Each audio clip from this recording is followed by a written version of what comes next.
The same pyramid shape rises from the deserts of Egypt and the jungles of Mexico. How could societies separated by oceans and thousands of years build such nearly identical monuments? This is one of history's most captivating puzzles, and today we are exploring the compelling reasons why distant civilizations shared strikingly similar architectural designs. By the end of this journey, you will see human history and our shared creative spirit in a completely new light. We will investigate forgotten seafaring routes and ask if certain blueprints are hardwired into our minds. What does our instinct to build tell you about humanity itself? An architect in ancient Egypt studies the slow turn of the stars, charting their paths on a clay tablet. Across the world, a Mayan builder gazes at the same constellations, etching similar calculations into bark paper. They never meet, they never communicate, yet they both raise pyramids that claw at the sky. This is not a coincidence. It is a pattern, a universal blueprint written into the very fabric of human consciousness.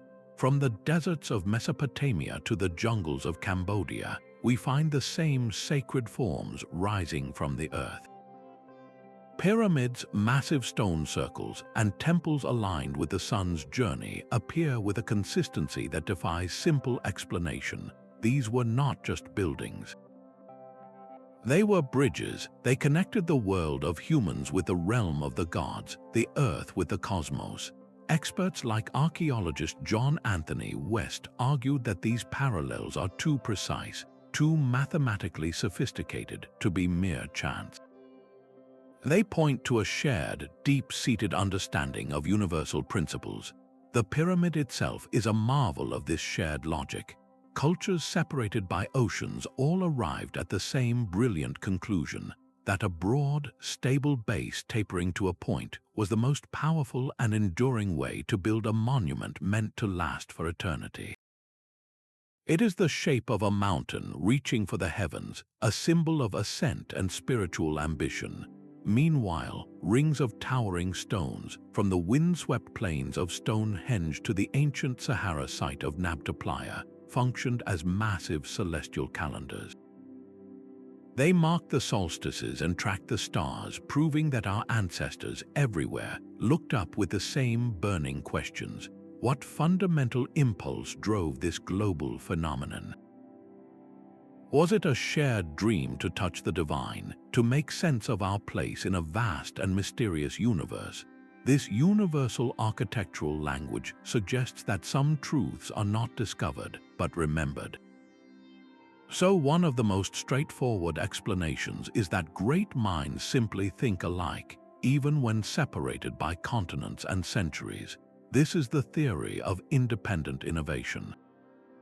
Picture ancient engineers in Egypt, in Mesopotamia, in Mesoamerica, all staring up at the same sky and looking down at the same pile of rocks. They shared a universal toolkit, stone, wood, and human labor, and they faced the same fundamental laws of physics.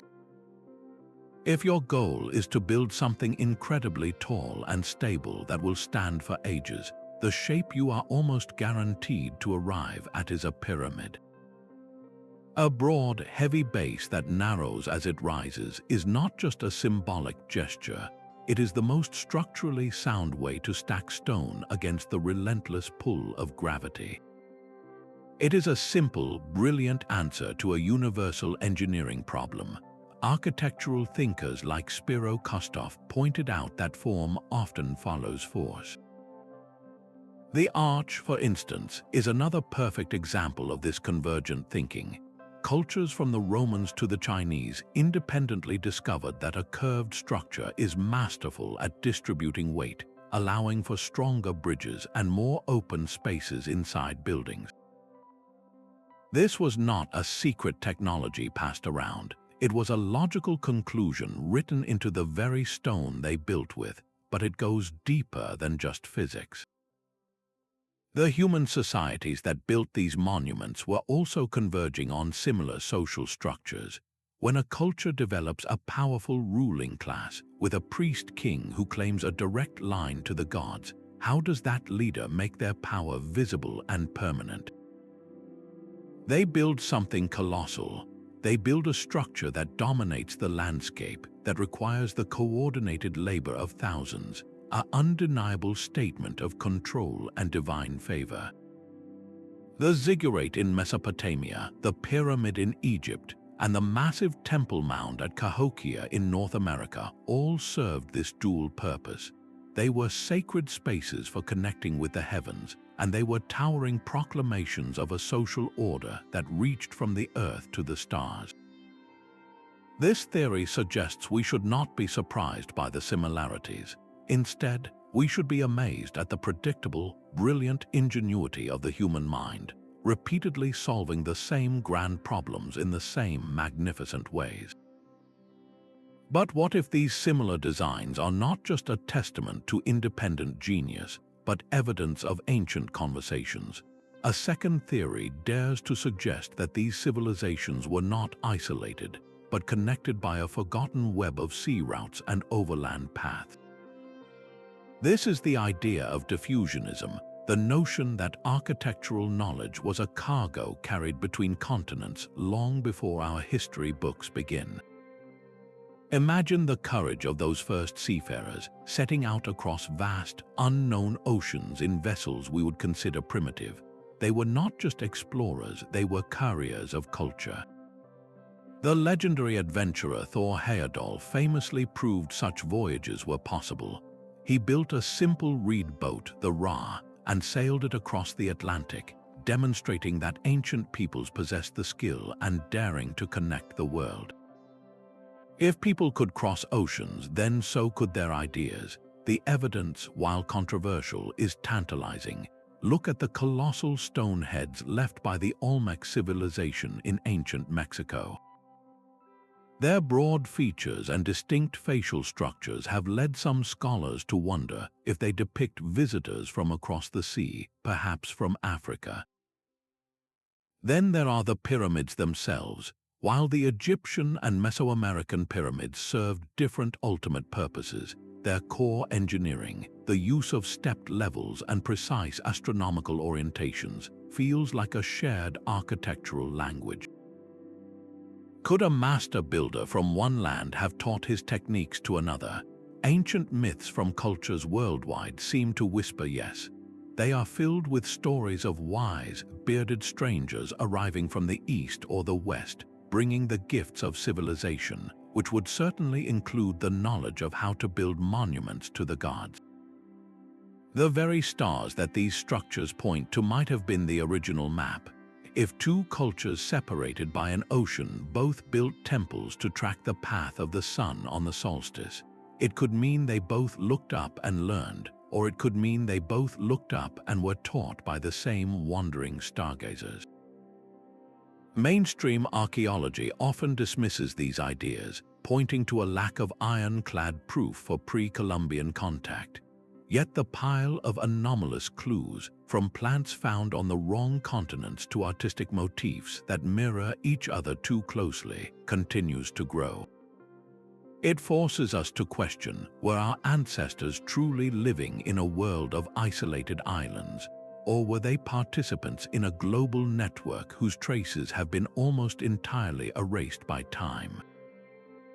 A third possibility ventures beyond both engineering and ancient travel, reaching into the very architecture of the human mind itself.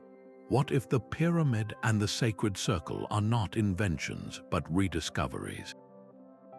Swiss psychiatrist Carl Jung proposed a radical idea that beneath our individual thoughts lies a collective unconscious, a shared psychic inheritance for all of humanity.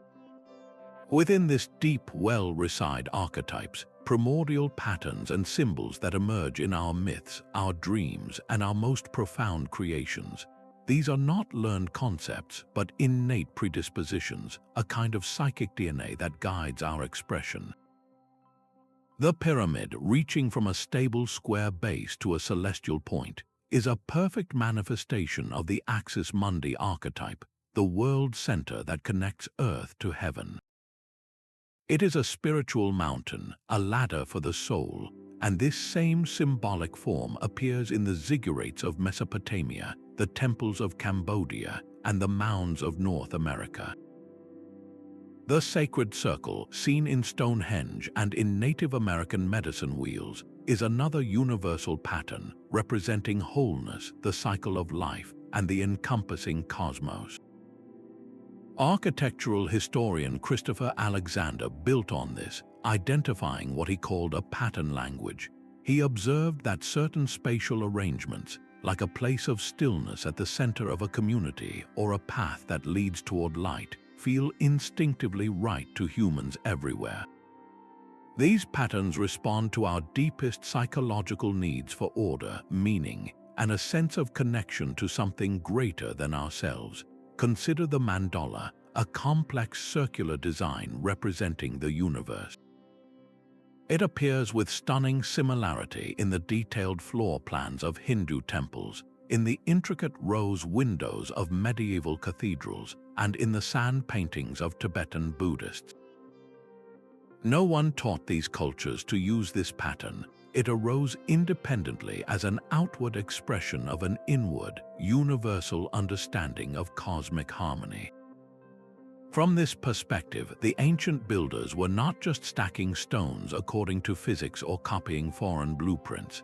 They were giving form to the deepest echoes of the human spirit.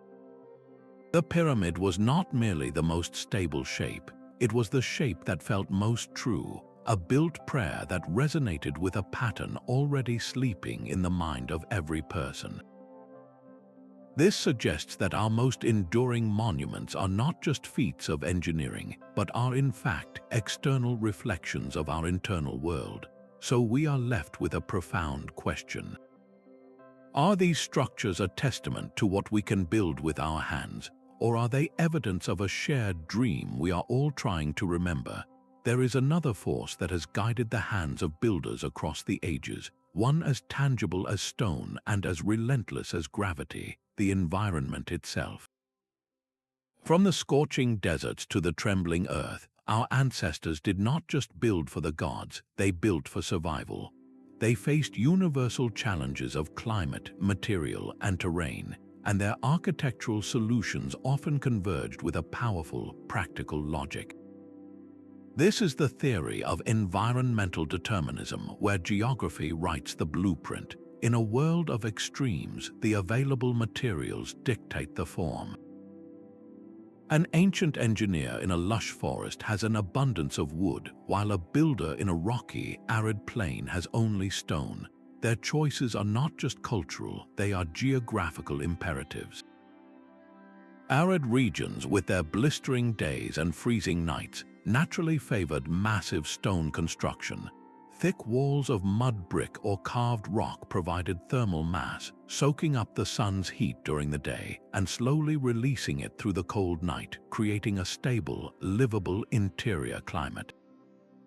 This simple, brilliant response to temperature extremes explains the similar, heavy-walled structures that arose in the deserts of Egypt, the Middle East, and the American Southwest.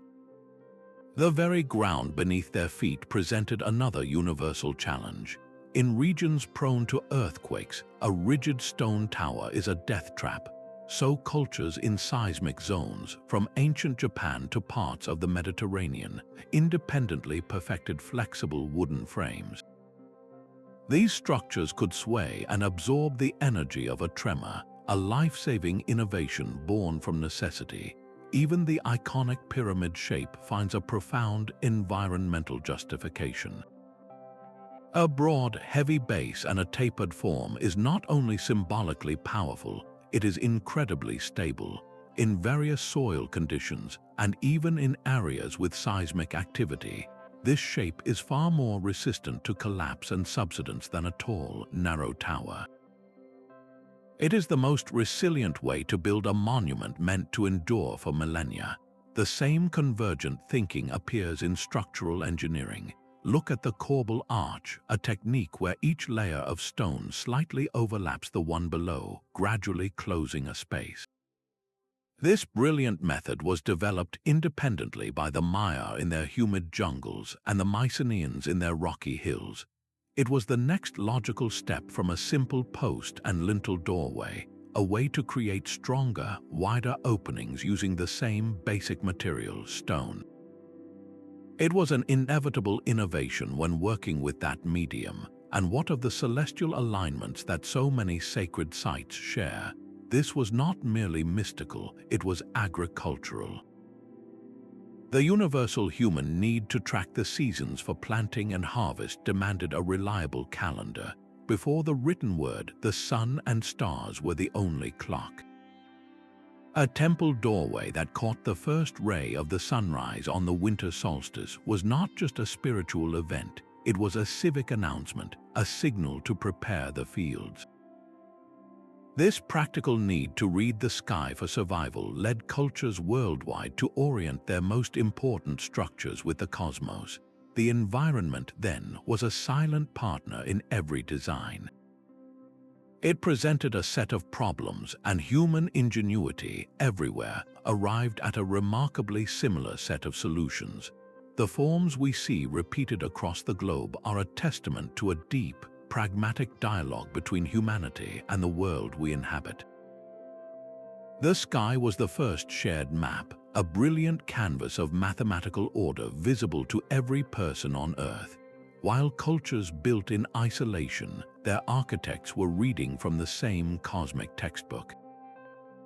The movements of the sun, moon, and stars presented a universal set of problems and patterns, and the solutions they inspired in stone are a testament to a shared human genius for observation. From the windswept Salisbury Plain to the dusty plateaus of Mexico, we find structures locked in a silent, precise dance with the heavens. The Great Pyramid at Giza is aligned to the cardinal directions with an accuracy that still baffles modern surveyors. Its layout mirrors the stars in Orion's belt with an intentionality that cannot be dismissed. Far across the world, the sprawling city of Teotihuacan is arranged with the same astonishing precision, its street of the dead pointing directly to the setting of the Pleiades star cluster. These were not random acts of construction. They were massive, permanent instruments for tracking time itself. The towering stones of Stonehenge framed the sunrise on the summer solstice, a moment that marked a turning point in the year for the people who built it. This was not just a ceremony, it was a critical calendar. The universal human need to predict the seasons for planting and harvest compelled cultures everywhere to build these celestial clocks. When the sun lit up a specific corridor in a temple, it was a signal to the entire community, a shared understanding written in light and stone. This common astronomical knowledge even led to the discovery of profound mathematical truths. The constant pi, the ratio of a circle's circumference to its diameter, is encoded in the very dimensions of the Great Pyramid. Astonishingly, the same mathematical relationship appears in pyramids halfway across the world in Central America. How could this be? They were not sharing equations. Instead, they were both observing the same fundamental relationships in nature, perhaps by rolling a wheel and measuring its distance, and then embedding that sacred geometry into their most important monuments. As anthropologist Anthony Aveni has shown, cultures from the Andes to Mesopotamia developed remarkably similar calendar systems based on the same solar and lunar cycles. This shared rhythm of time naturally dictated the proportions and orientations of their architecture.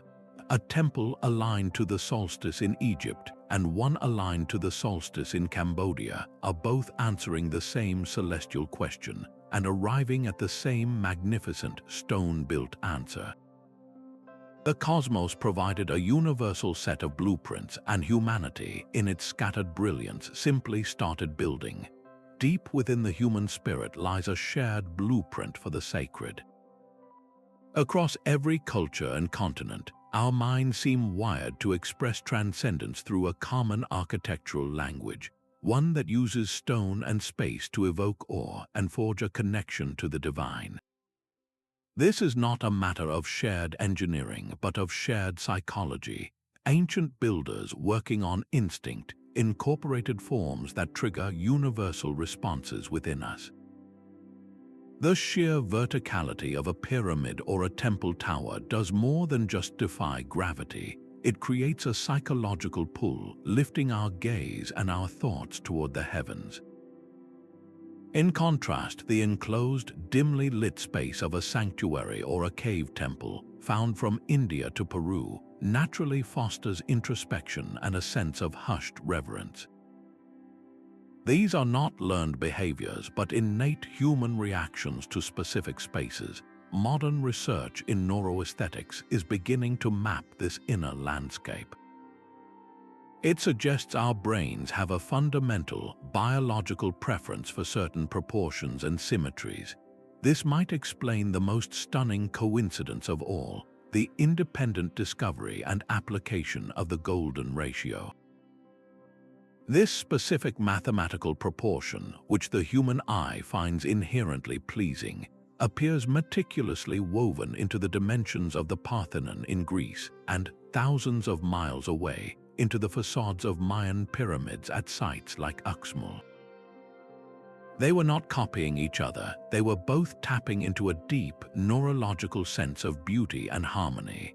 Furthermore, the universal requirements of ritual itself sculpted similar spaces across the globe. Ceremonies demand a stage. They need a processional pathway to build anticipation, a hierarchical space that elevates the priest or king, and a central focal point for the community to gather.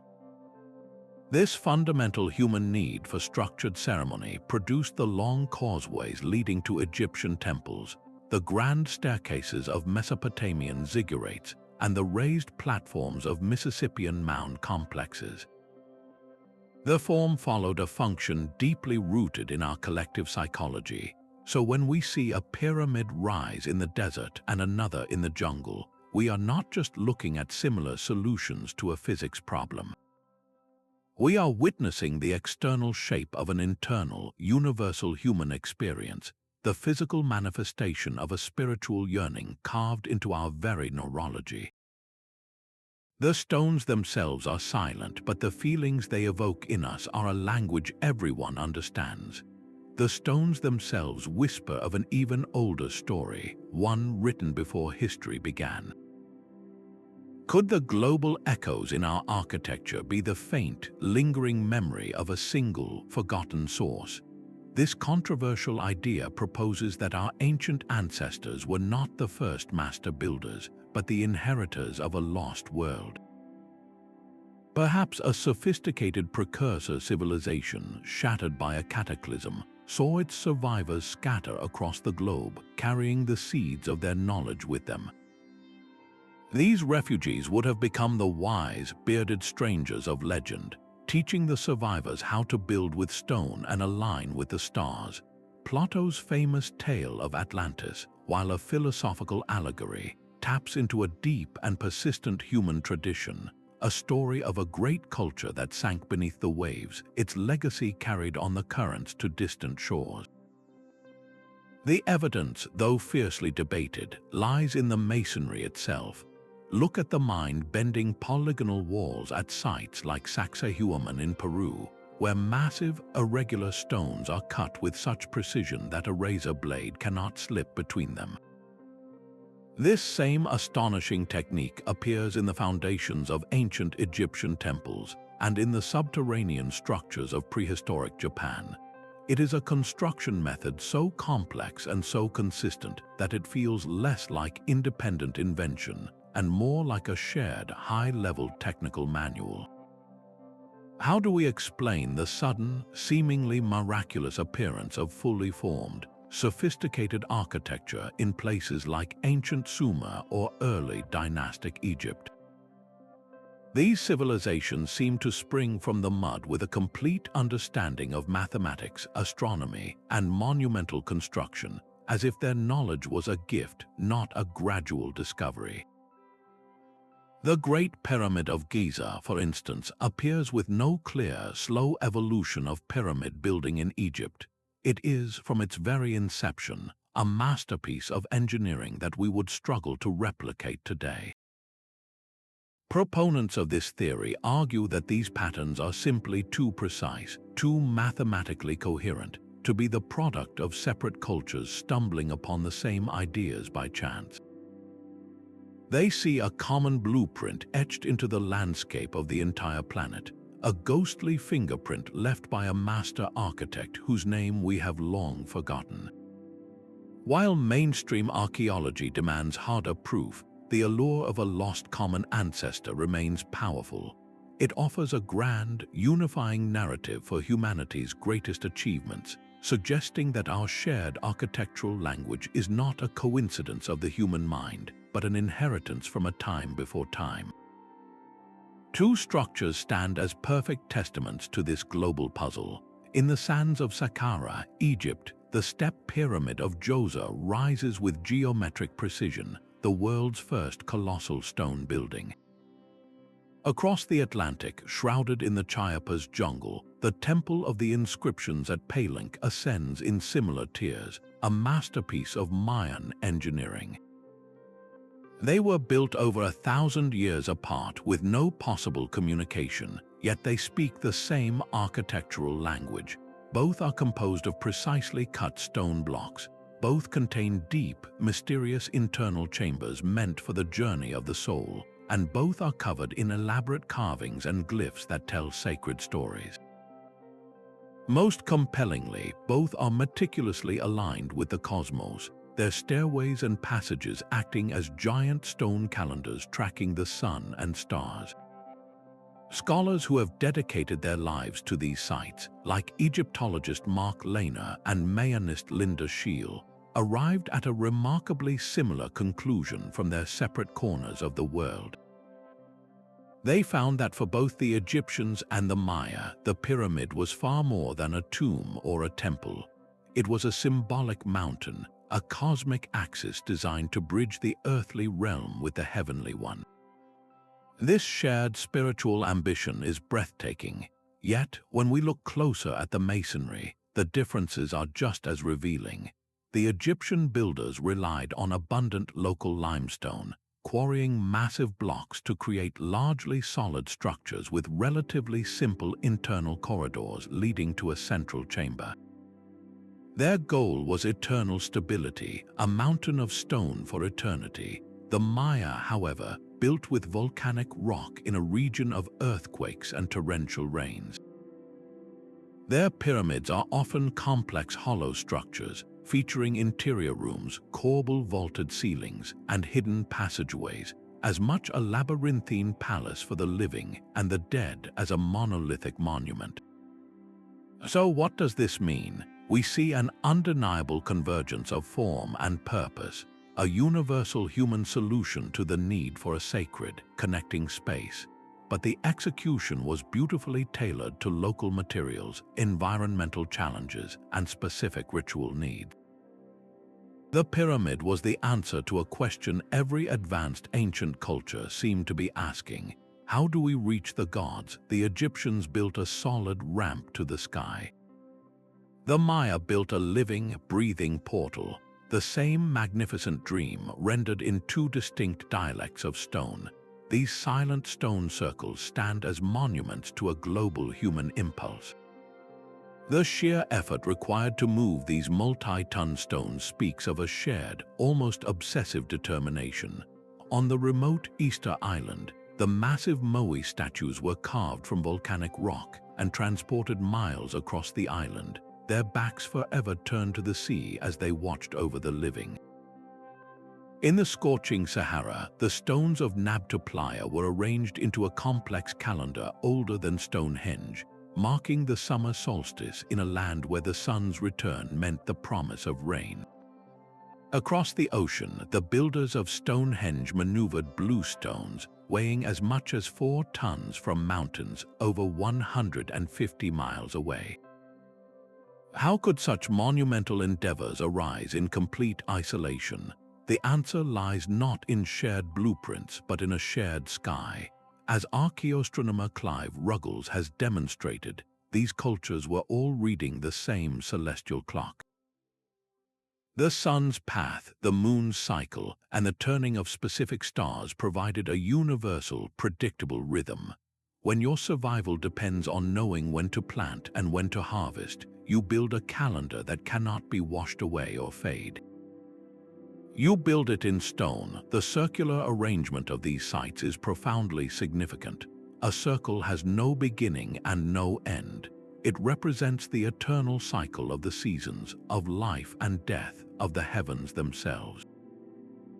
By gathering within a stone circle aligned to the solstice sunrise, a community in England and a tribe in the Egyptian desert were participating in the same fundamental human act. They were using architecture to anchor themselves in the cosmos, to mark time, and to reaffirm their place in a vast, orderly universe. The structure was both a practical almanac and a sacred space, a place where the needs of the body and the longings of the spirit converged. This was not a technology that needed to be diffused across continents. It was a brilliant, inevitable response to the heavens, written in the only language permanent enough to last for ages, the language of stone.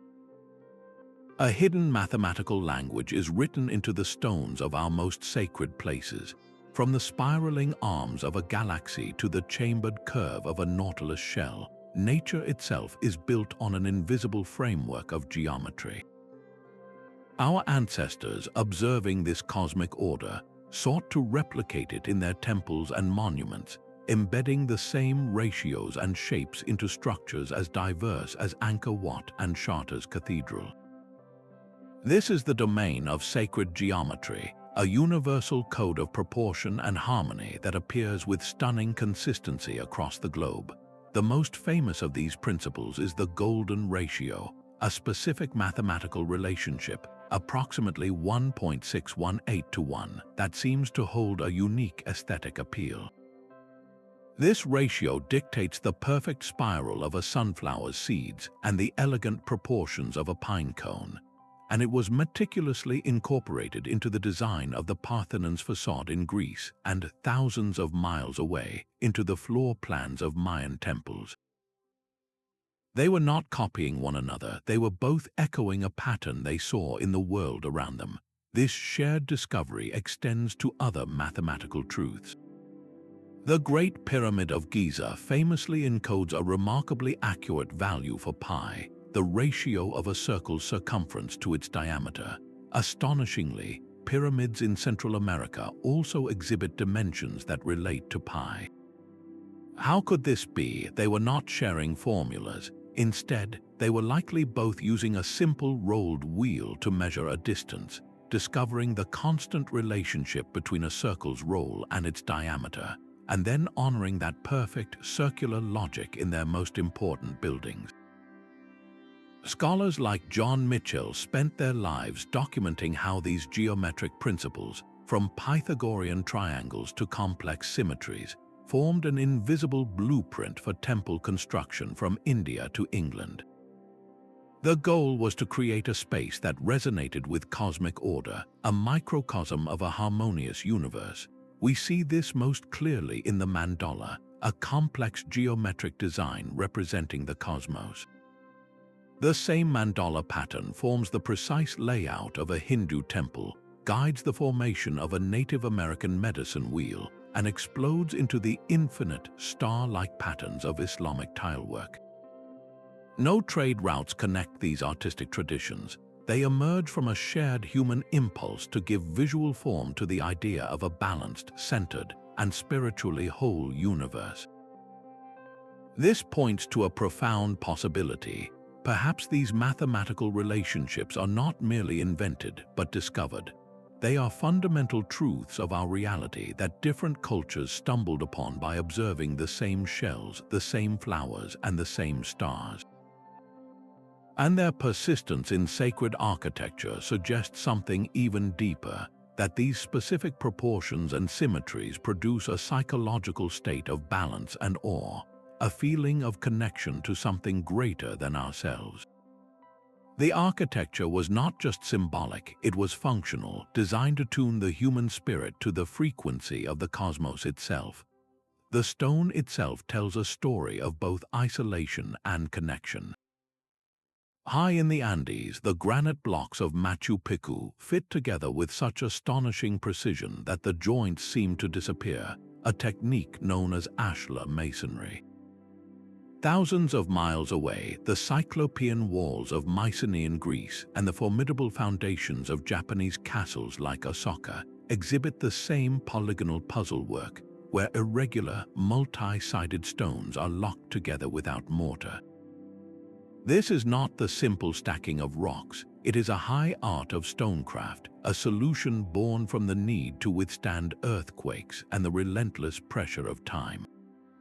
The technical similarities are so remarkable they beg the question, was this knowledge carried across the world, or did master masons everywhere simply arrive at the same brilliant conclusion when faced with the same stubborn material?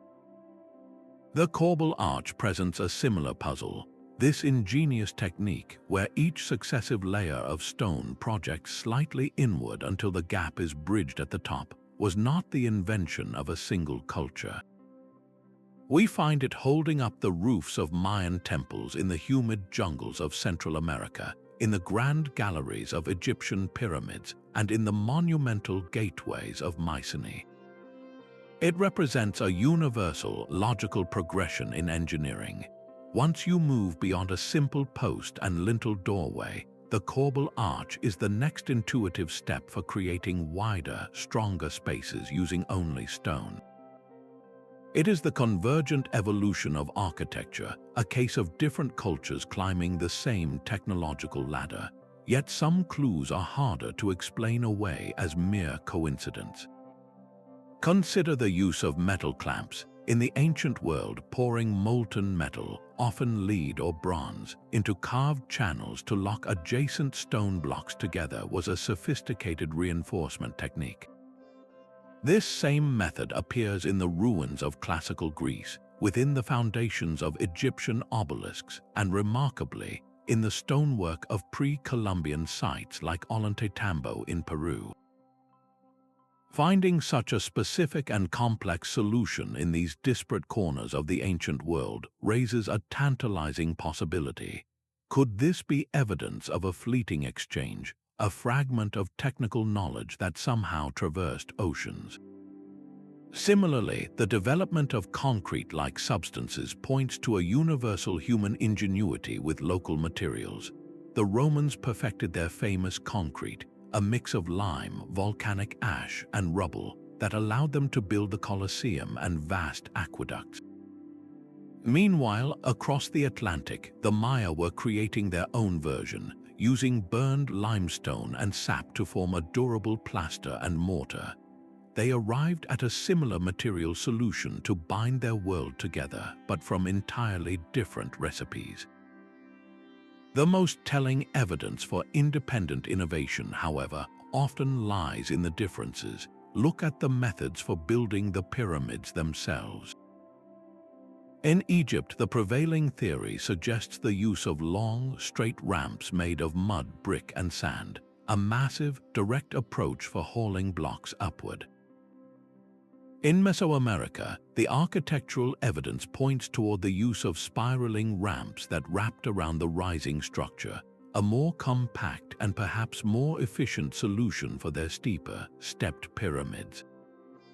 They were solving the same fundamental problem, how to lift millions of tons of stone into the sky, but their chosen paths to the summit were uniquely their own. This intricate dance between parallel invention and potential contact defines the mystery. The stonework, the arches, and the clamps present a mosaic where some pieces fit a pattern of shared knowledge, while others clearly belong to separate, brilliant puzzles. The silent, orderly streets of Mohenjo-Daro tell a story of a city planned with an almost modern precision. Laid out in a perfect grid of baked brick, its wide avenues ran north-south and east-west, channeling water and people with an efficiency that would not be seen again for thousands of years. Far across the world, the builders of Teotihuacan in Mexico carved a similar order from the volcanic rock, creating the magnificent Street of the Dead, a central axis that anchored their entire metropolis to the path of the stars. These two cities, separated by oceans and millennia, never exchanged a single word, yet they both arrived at the same profound conclusion, that a city should be a mirror of the cosmos. This was not just urban planning, it was a spiritual act. The urban scholar Paul Wheatley called these places cosmic cities, arguing that their layouts were designed as miniature universes, sacred maps where every district and every temple had its place in a divine order. The entire city became a vast instrument for harmonizing human life with the celestial rhythm. This shared vision led to a remarkably consistent social blueprint across the ancient world. Whether you walked the processional ways of a Mesopotamian ziggurat complex, entered the forbidden city of a Chinese capital, or navigated the plazas of a Mayan center, you would find the same fundamental divisions. A sacred ceremonial core, home to the temples and the ruling elite, sat at the city's heart. Surrounding it were the administrative quarters, where scribes and officials managed the affairs of state. And beyond that, spreading out in organized neighborhoods, lay the residential zones for the artisans, merchants, and laborers. This was not a coincidence of design, but a convergence of human need. As societies grew in complexity, they all faced the same challenge of organizing thousands of people into a coherent, functional whole. The tripartite structure of ritual, administrative, and residential space was the most logical and stable answer to the universal problems of governance, spiritual practice, and daily life. The grid itself is a testament to a deep human instinct for order. From the rigid plan of Hippodamian Miletus in Greece to the ancient pueblos of the American Southwest, the grid pattern emerges independently as the simplest way to impose clarity on chaos, to divide land fairly, and to facilitate movement and trade. It is a pattern our minds find inherently rational, but the ancient planners went far beyond simple practicality. They infused their city grids with cosmic meaning. A central north-south avenue often represented the world axis, while an east-west boulevard traced the path of the sun.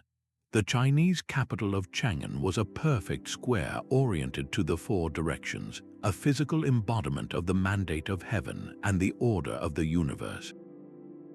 In this way, the city was more than just a place to live. It was a constant, daily reminder to every citizen of their place within a vast, interconnected cosmos. Walking those ordered streets was a ritual in itself, an act of participating in a divine harmony that stretched from the emperor's palace to the farthest star. These recurring symbols carved into stone and woven into myth form a global vocabulary of the sacred. A spiral winds its way across a Celtic menhir in Ireland, its endless coil echoing the curling waves of the ocean. The same pattern emerges from a rock face in the American Southwest, etched by ancestral Puebloan hands, and dances across the ceremonial meeting houses of the Maori in New Zealand.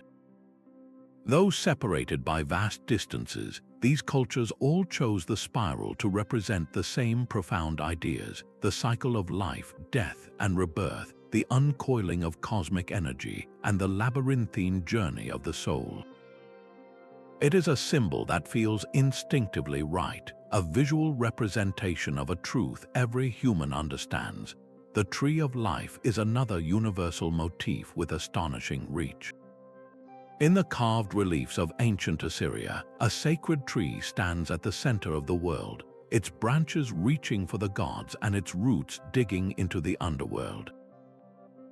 The Maya painted a nearly identical world tree in their codices, the Seba, which connected the 9 levels of the underworld to the 13 heavens. And in the frozen north, Norse mythology described Yggdrasil, an immense ash tree that held the 9 realms of existence in its branches. This was not a shared story, but a shared structure of thought, a way of visualizing our place as living beings suspended between the earth below and the infinite above. Even the most specific architectural details whisper of this common language. In ancient Egypt, massive columns were carved in the form of the lotus flower, its bloom rising from the primordial waters to symbolize creation and purity. Thousands of miles away, the builders of Mesoamerica adorned their temples with the lily motif, another water-borne flower that represented the pure essence of life and the dawning of a new world age. How could such precise symbolic parallels arise in complete isolation? The influential anthropologist Claude Lévi-Strauss offered a compelling framework. He proposed that the human mind everywhere operates by creating order out of chaos through binary oppositions. We instinctively divide our world into fundamental pairs like sky and earth, sacred and profane, culture and nature. Architecture, especially sacred architecture, becomes the physical resolution of these opposing forces. A pyramid does exactly this. It is a mountain of earth striving to touch the sky, a solid bridge between the profane world of humans and the sacred realm of the gods. The tree of life motif is the perfect embodiment of this, its roots in the earthly realm and its branches in the divine, reconciling the fundamental opposition between below and above. These recurring symbols are not evidence of a forgotten global religion, but of a universal human cognitive toolkit. We all look at the world and see the same fundamental categories, the same cycles, the same hierarchies. Our sacred art and architecture are the natural outpouring of this shared mental architecture, giving beautiful, tangible form to the invisible structures of our minds. The spiral, the tree, and the lotus are not mere decorations. They are the deepest echoes of human thought, rendered in a global language everyone can understand. The night sky presented a universal set of puzzles, and everywhere humanity built its answers in stone. The Caracol Observatory at Chichen Itza stands as a testament to this, its curious round tower rising from the Mayan jungle like a stone eye gazing at the heavens. Its narrow windows are precisely aligned with the extreme rising and setting points of Venus, a planet of profound importance to Mayan cosmology. Across the Atlantic Ocean and thousands of years earlier, the sprawling temple complex of Karnak in Egypt was also meticulously oriented. Its massive columns and grand axis were arranged to track the very same planet, the brilliant morning and evening star. These two cultures, separated by an impassable ocean, never exchanged a single word, yet they both built monuments to decode the complex dance of Venus. This is not a story of shared blueprints, but of a shared and relentless curiosity. The sky was a global classroom, and every culture was an attentive student, arriving at the same brilliant conclusions independently. One of the most stunning discoveries made across the ancient world was the Metonic cycle. Babylonian astronomers, ancient Greek thinkers, and the builders of Stonehenge all independently calculated that 19 solar years is almost exactly equal to 235 lunar months. This 19-year cycle, after which the phases of the moon repeat on the same calendar dates, was a monumental achievement in timekeeping. It allowed priests and kings to predict eclipses, to harmonize lunar-based religious calendars with the solar agricultural year, and to build a predictable rhythm into the very heart of their societies. This was not secret knowledge passed from one master to another. It was a mathematical truth waiting in the sky for anyone patient and observant enough to find it. The evidence of this parallel discovery is etched into the landscape. In the Cambodian jungle, the towers of Angkor Wat are positioned to capture the sunrise on the equinox, a moment of perfect balance. On the Salisbury Plain in Britain, the heel stone at Stonehenge frames the solstice sunrise, marking the sun's northernmost turn. The precision required for these alignments speaks of generations of careful observation, of countless nights spent charting the slow drift of stars against stationary stones. As the renowned archaeoastronomer Edwin Krupp has shown, these places were never just temples or just observatories. They were both. They were spaces where the spiritual and the scientific merged into a single, unified pursuit of cosmic order. A priest astronomer watching the sun's light pierce a specific temple corridor was not just conducting a ritual, he was verifying a prediction, collecting data, and reaffirming a celestial truth. This universal practice led to the independent invention of remarkably similar tools. The basic gnomon, a simple stick in the ground that casts a shadow, was the world's first scientific instrument. From China to Mesoamerica, cultures used it to track the sun's path and determine the cardinal directions with astonishing accuracy. More complex instruments, like the Mayan cross staff or the Chinese armillary sphere, were different in design but identical in purpose. They were physical models of the cosmos designed to measure the angles between celestial bodies. The sky presented the same mathematical relationships to every observer, and human ingenuity in its isolated pockets converged on the same set of elegant solutions. The architecture that resulted is a permanent record of that global conversation with the cosmos, a silent testimony to the fact that when humanity looks up, we all see the same questions written in the stars. The same brilliant dance with water unfolded across the ancient world. In the rugged highlands of Peru, Inca engineers carved stone channels so precise they still function today, guiding mountain springs across impossible distances. An ocean away, Roman aqueducts marched across the European landscape, their graceful arches carrying life-giving water to bustling cities. These two empires never met, yet they both mastered the laws of gravity and hydraulics, arriving at the same elegant solution for moving water from its source to where people lived. The Romans used their famous concrete to build pressurized pipes and siphon systems, while the Inca perfected the art of fitting andesite stones to create seamless, leak-proof canals. They were solving the same fundamental human problem: how to sustain a large population in a place where water is not naturally abundant.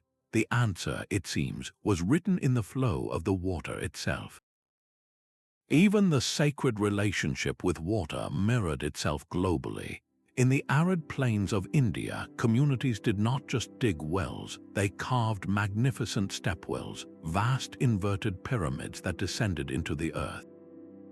Each step brought you closer to the cool, dark water, transforming a practical necessity into a place of community, meditation, and worship. The Maya of Mesoamerica held a similar reverence for their cenotes, natural sinkholes that provided access to the underworld and its pure waters. These were not just water sources, they were portals to the gods, their depths holding both life and spiritual mystery. This fusion of the practical and the sacred reveals a universal truth: that water was not merely a resource, but a core element of cultural and spiritual identity. The challenges of urban life also sparked parallel innovations in sanitation. The great city of Mohenjo-Daro in the Indus Valley featured a sophisticated, city-wide drainage system with covered channels and inspection holes, a level of urban planning that would not be seen again for centuries. At the same time, on the island of Crete, the Palace of Knossos boasted a complex network of terracotta pipes that carried away wastewater and supplied fresh water. And in the highlands of Mexico, the builders of Teotihuacan engineered a massive drainage system to manage the torrential rains that swept down their ceremonial avenue of the dead. These were not connected cultures sharing blueprints. They were separate societies realizing that for a city to thrive, it must also be able to cleanse itself. The need to store water for dry seasons pushed human ingenuity even further. In the jungles of Cambodia, the Khmer Empire constructed vast barrays or reservoirs that stretched for miles, capturing monsoon rains to sustain their civilization through the long dry months. In the deserts of Arabia, ancient engineers built intricate systems of dams and cisterns to capture every precious drop of rainfall. The Maya, too, created complex reservoir systems, lining natural depressions with clay to create reliable water supplies for their cities. Each of these cultures, facing the existential threat of drought, looked at their environment and arrived at the same architectural answer: the reservoir. This global pattern of hydraulic engineering is one of the most powerful arguments for convergent development. It shows us that when faced with the universal needs for clean water, sanitation, and agricultural stability, the human mind, in its isolated pockets of genius, will consistently arrive at a remarkably similar set of brilliant, life-sustaining solutions. The water itself dictated the design. The need for protection carved a universal blueprint into the landscape of human civilization. From the wind-swept coasts of Europe to the forested mountains of Japan, the same defensive principles emerged, born from the universal fear of invasion. Consider the formidable Crusader castle of Crac des Chevaliers. Its strength lay not in a single, massive wall, but in a series of concentric rings. An attacker who breached the outer curtain wall would find themselves trapped in a deadly killing zone, exposed to fire from the even higher inner walls. This same layered defense appeared thousands of miles away in the elegant yet deadly design of Japanese castles like Heimji. Multiple baileys, guarded by towering keeps and interconnected gates, forced any invading army into a predictable slaughterhouse path. These cultures never shared a single military textbook, yet they both arrived at the same brilliant and brutal conclusion: that the best defense is a series of frustrating, exposed traps. This convergent thinking extended to the smallest architectural details. The narrow, vertical slit in a castle wall, known as an arrow loop or embrasure, is a perfect example. It allowed a defender to aim and shoot from a position of near total safety. This exact feature was developed independently by medieval European engineers, by Ottoman builders in their formidable fortresses, and by Chinese architects along the Great Wall. They all realized that a small, inward opening aperture gave an archer a wide field of fire while presenting a minuscule target to the enemy outside. The same is true for the murder hole, the ominous opening in the ceiling above a gatehouse or narrow passage. From the castles of Wales to the fortified gateways of the Middle East, soldiers independently devised this simple but terrifying innovation, pouring boiling oil, rocks, or quicklime down onto anyone who managed to break through the doors. The very shape of defensive walls tells a story of parallel invention. The bastion, a projecting, angular structure that juts out from a curtain wall, was a revolutionary development. It allowed defenders to fire along the face of the wall itself, eliminating blind spots and creating overlapping fields of fire that made a direct assault suicidal. This geometric breakthrough appeared in the star forts of Renaissance Europe and, remarkably, in the designs of early Chinese fortifications. They both solved the same geometric problem of defense in the same way. As the military historian John Keegan observed, the principles of protection are dictated by the nature of the threat. Controlling the high ground, creating kill zones, and baffling entrances to break an enemy's charge are not cultural choices. They are mathematical and tactical inevitabilities. You see this same ruthless logic in the ancient city walls of China, which snake along mountain ridges, and in the Incan fortress of Sacsayhuaman, whose zigzagging walls high above Cusco forced attackers into exposed positions. The landscape itself was the first architect of defense, and human ingenuity everywhere learned to listen.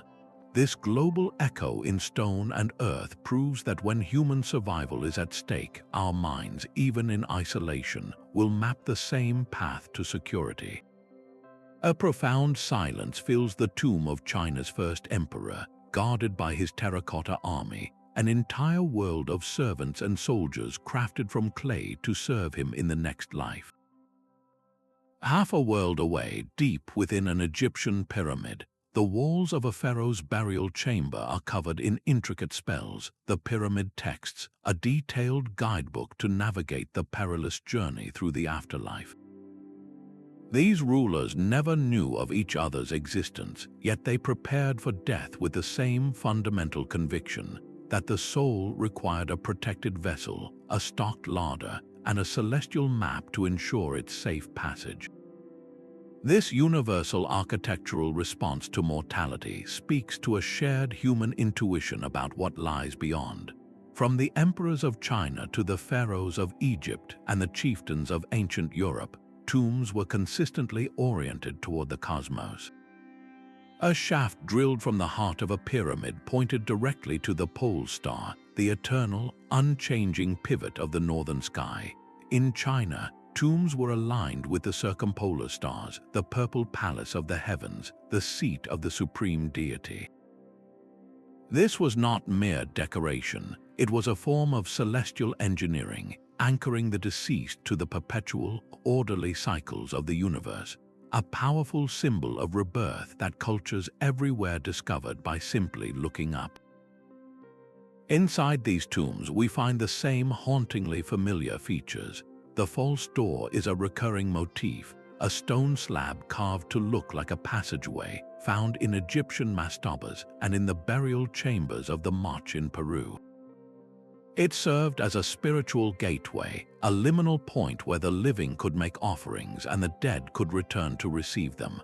Elaborate burial goods were universally interred, from the exquisite jade suits of Chinese nobles, meant to confer immortality, to the practical ships, furniture, and food placed in Egyptian tombs for the long journey ahead.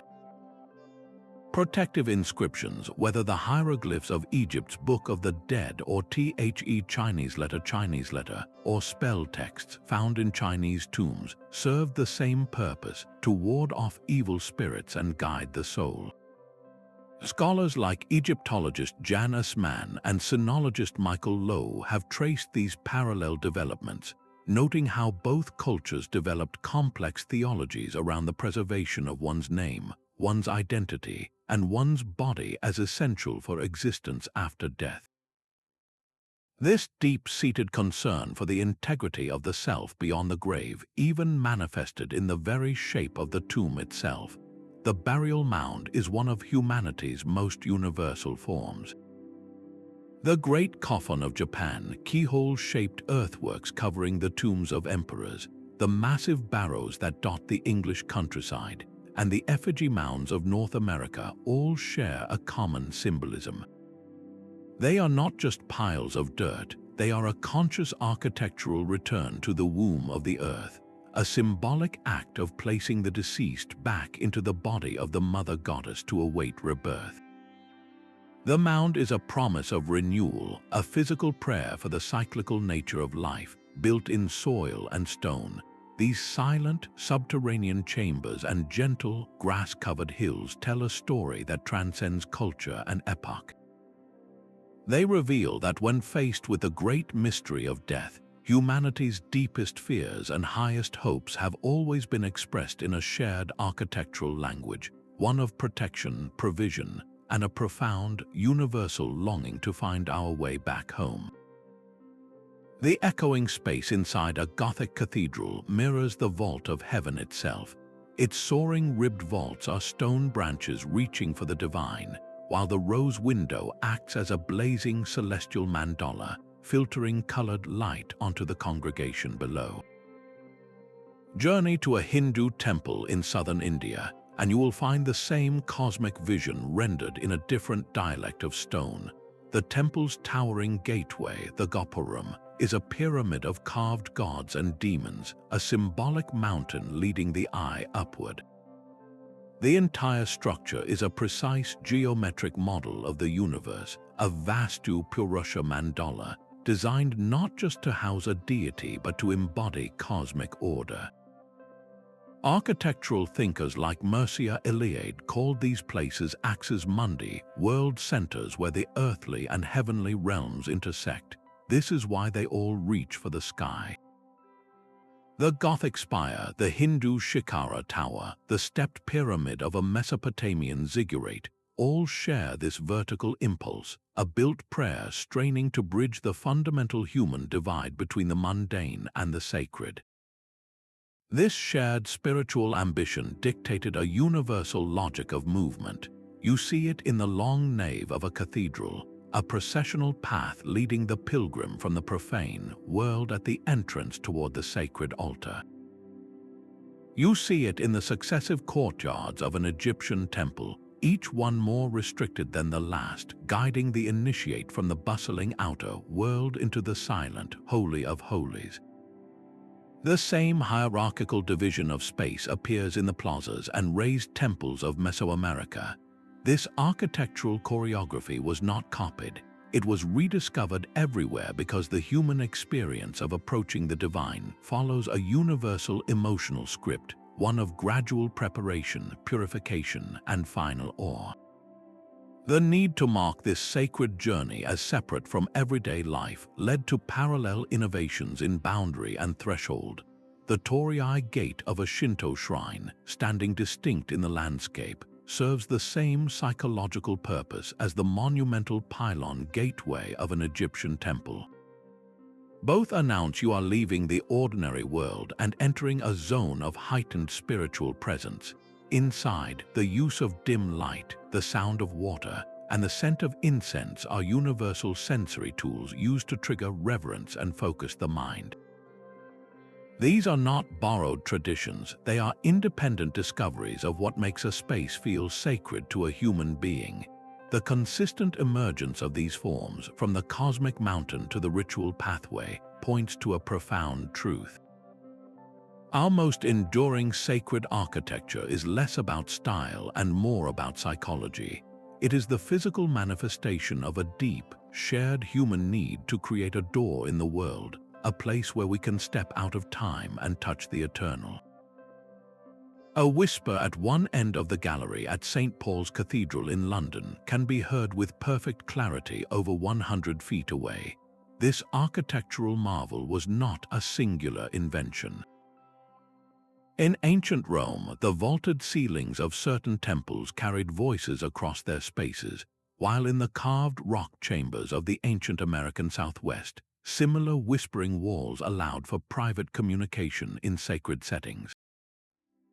These cultures discovered the same acoustic magic independently, shaping stone to guide sound in ways that defied ordinary experience. The phenomenon is even more dramatic in the great Mayan pyramids. A single clap of hands at the base of the Pyramid of Kukulkan at Chichen Itza does not return as a simple echo. It transforms into the distinct chirping cry of the revered Quetzal bird. This was no accident of construction. The precise angle and texture of the stone steps were engineered to create this specific sonic illusion, blending the human with the divine in a single, startling sound. Archaeoacoustics researcher Stephen Waller has mapped these sonic fingerprints across the globe. He proposes that many ancient sites were designed as much for the ear as for the eye. Waller's experiments show how the placement of stones in a circle can create complex interference patterns, making it seem as if sounds are emerging from the very center of an empty space.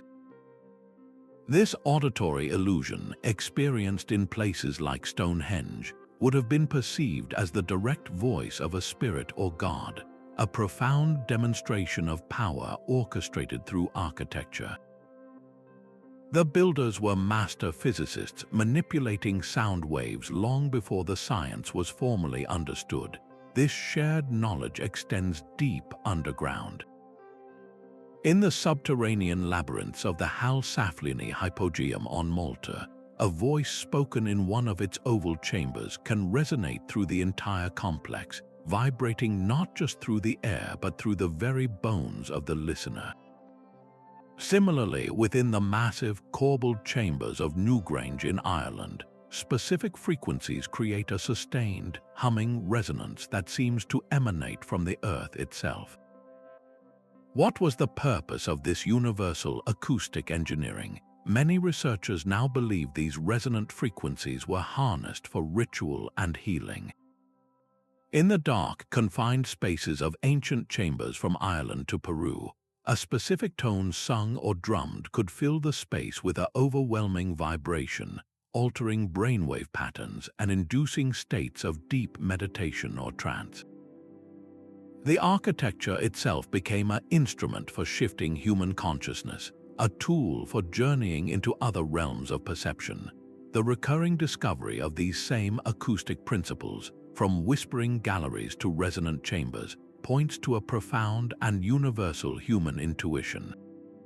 It seems our ancestors everywhere recognized that sound is not just something we hear, but a tangible force that can shape our inner world. They built environments where that force could be concentrated, controlled, and experienced collectively, using the physics of sound to bridge the gap between the material and the spiritual. The Parthenon's columns rise not as a random collection of stones, but as a perfect expression of mathematical harmony. Every proportion in that Greek temple, from the spacing of its columns to the dimensions of its facade, seems to obey an invisible rule of beauty. That same silent rule was understood by the builders of Borobudur, an immense Buddhist temple on the other side of the world in Indonesia. This colossal structure is a three-dimensional mandala, its concentric terraces and 72 stupas arranged with a geometric precision that mirrors the cosmos. How could these two cultures, separated by thousands of miles and centuries, both possess such a sophisticated grasp of form and number? The answer may lie in a mathematical constant that appears with startling frequency. The golden ratio, a specific proportion of about 1 to 1.618, is woven into the Parthenon's very design. It is a relationship found in the spiral of a nautilus shell and the arrangement of sunflower seeds, a pattern that the human eye perceives as inherently beautiful. And it is not alone. The constant pi, the ratio of a circle's circumference to its diameter, is famously encoded in the Great Pyramid of Giza. Astonishingly, this same relationship between a circle and a straight line appears in the measurements of pyramids in Central America. Were these numbers whispered between civilizations, or did they simply emerge from the practical act of building? Mathematician George Gevorgys Joseph explored this puzzle, documenting how cultures from India to Mesopotamia developed nearly identical geometric theorems through hands-on problem solving. They were not necessarily sharing secret formulas, but they were all confronting the same physical world, using ropes to measure land and wheels to understand circles. This practical engagement with reality led them, independently, to the same brilliant conclusions. The proof of their independent genius is etched into the land itself. The Great Pyramid's base is aligned to the cardinal directions with an error of less than 1/15 of a degree. In China, the Forbidden City and earlier palaces were laid out with the same obsessive precision, their walls running true north-south and east-west. These were not random achievements. They required a masterful understanding of surveying, likely using the slow turn of circumpolar stars or the consistent shadow of a gnomon, a simple stick in the ground, to find true north. This consistent, global precision is what makes the mystery so profound.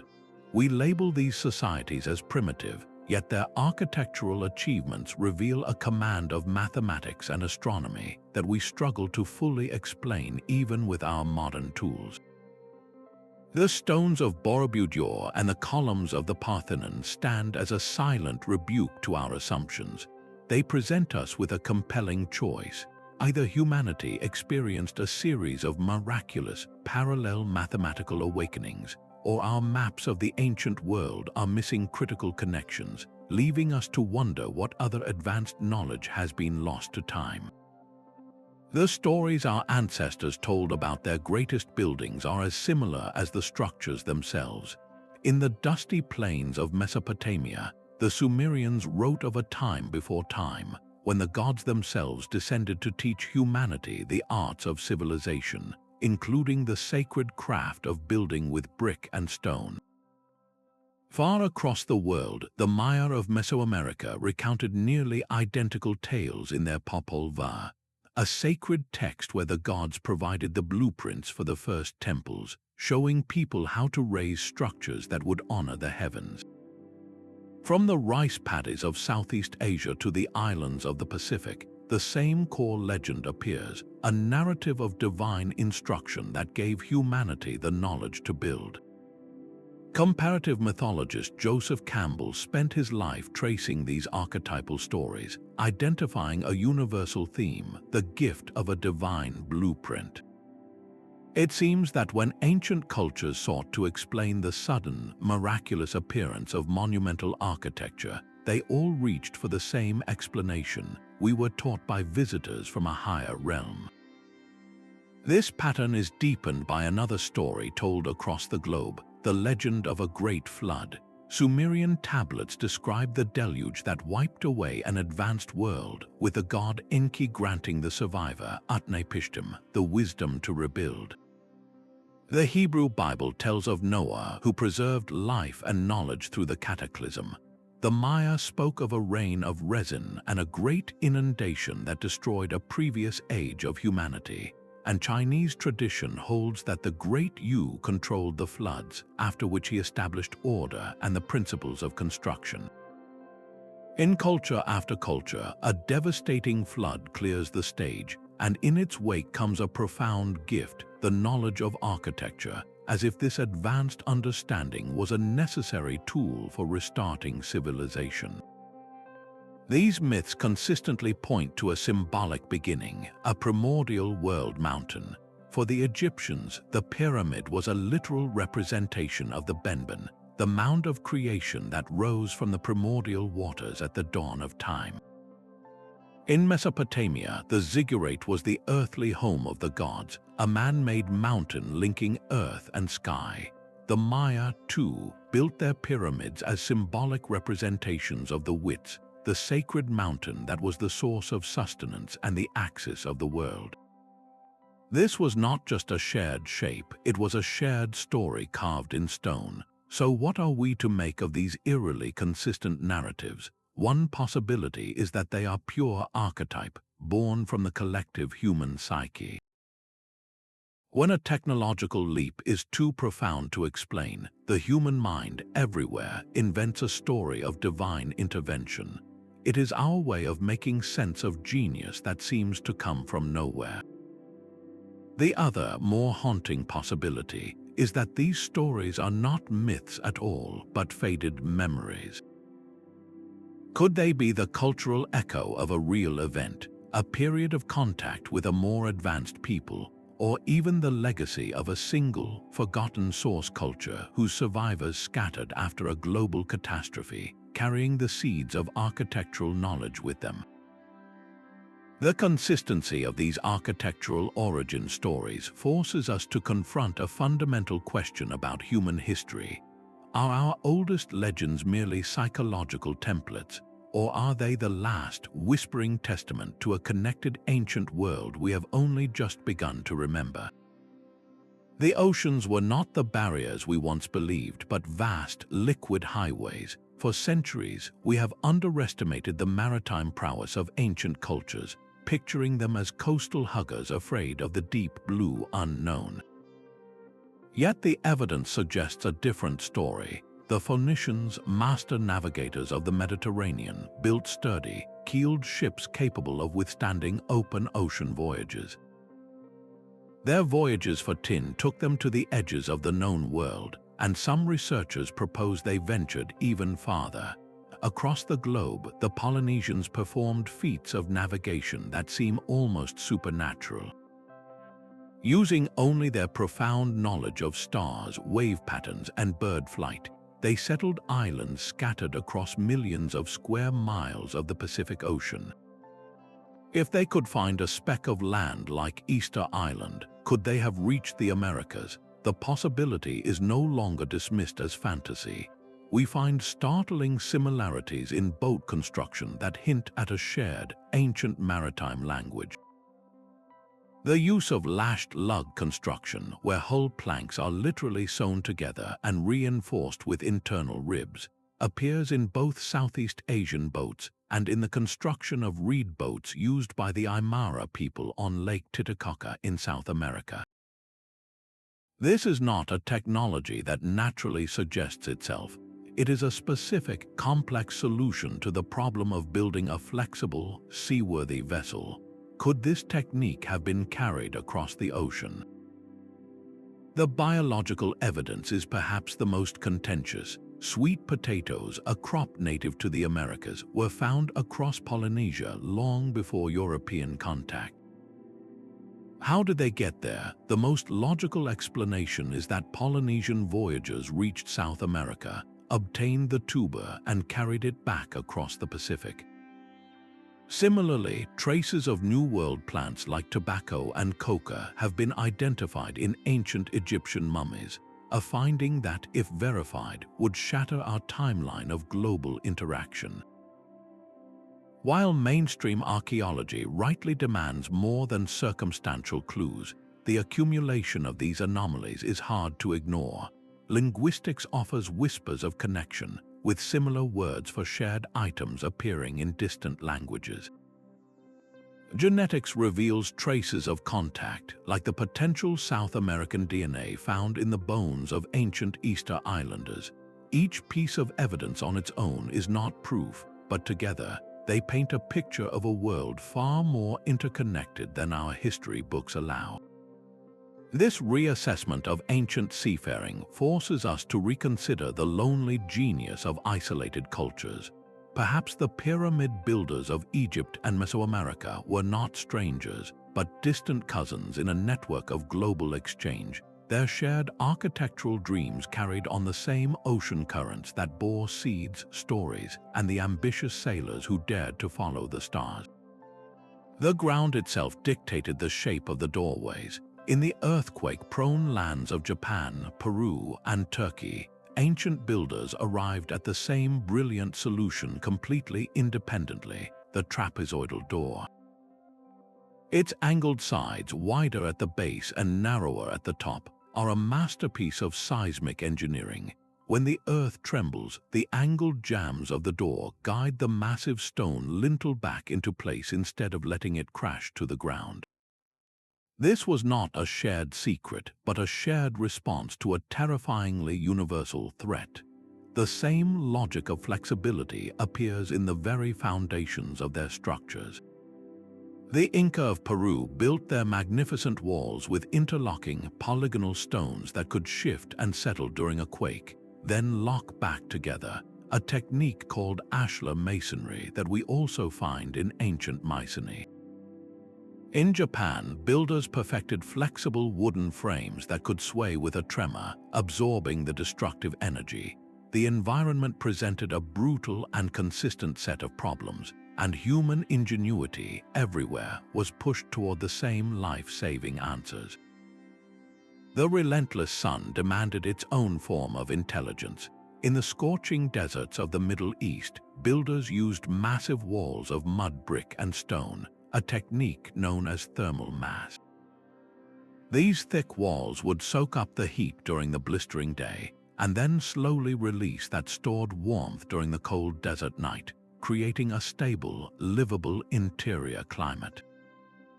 A world away, in the humid jungles of Mesoamerica, the Maya were using the exact same principle in their stone palaces and temples.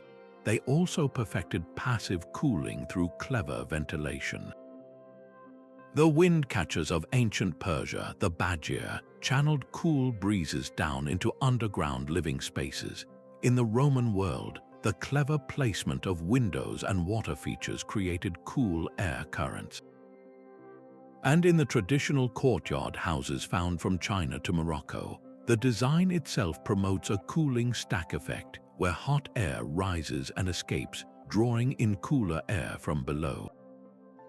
These were not aesthetic choices, they were survival strategies. The great architect and historian Hassan Fathi dedicated his life to studying this phenomenon. He documented how vernacular architecture, the building styles born from local needs and materials, arrives at nearly identical solutions across the globe when faced with the same environmental constraints.